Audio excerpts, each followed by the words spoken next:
Méditation du 30 juillet. Quand revenir en arrière est le moyen d'avancer. Imitez donc Dieu comme des enfants bien-aimés et vivez dans l'amour, tout comme le Christ nous a aussi aimés. Imitez donc Dieu comme des enfants bien-aimés et vivez dans l'amour, tout comme le Christ aussi nous a aimés et s'est livré lui-même à Dieu pour nous en offrande et en sacrifice comme un parfum de bonne odeur. Éphésiens 5, les versets 1 à 2 dans la version Nouvelle Bible Seconde. Quand les enfants grandissent, ils deviennent indépendants et commencent à faire leur chemin dans la vie. Nous, parents, regardons en arrière pour considérer comment nous les avons éduqués et nous nous rendons compte que des choses que nous avons faites pour eux et avec eux, beaucoup n'ont pas été les meilleures. La culpabilité nous secoue alors. Pas de retour en arrière possible et les erreurs commises sont irréparables. Quand les enfants naissent, beaucoup d'entre nous sommes trop jeunes. Nous n'avons aucune expérience. Généralement, nous les éduquons en utilisant les méthodes que nos parents ont utilisées avec nous et, si elles ne nous ont pas laissé de bons souvenirs, nous faisons l'opposé, tentant de ne pas commettre les mêmes erreurs. Peut-être n'avons-nous pas totalement conscience que les circonstances changent et qu'il n'y a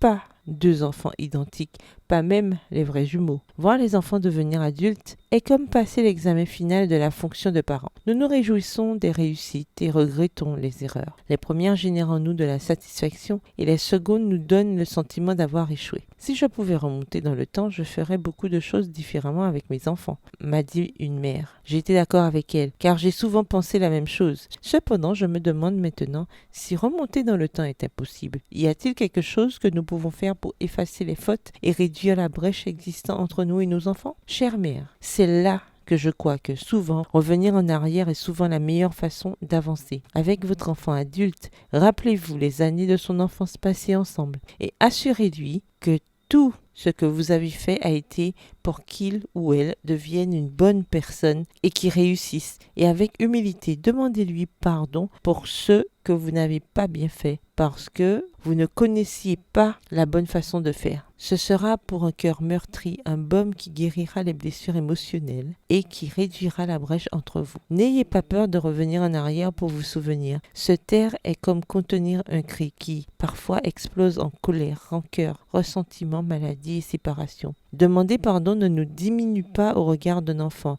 Au contraire, cela nous grandit et nous permet de recevoir de sa part admiration et respect. Dans cette tâche de réconciliation, Dieu est à nos côtés. Bonne journée, que l'Éternel vous bénisse.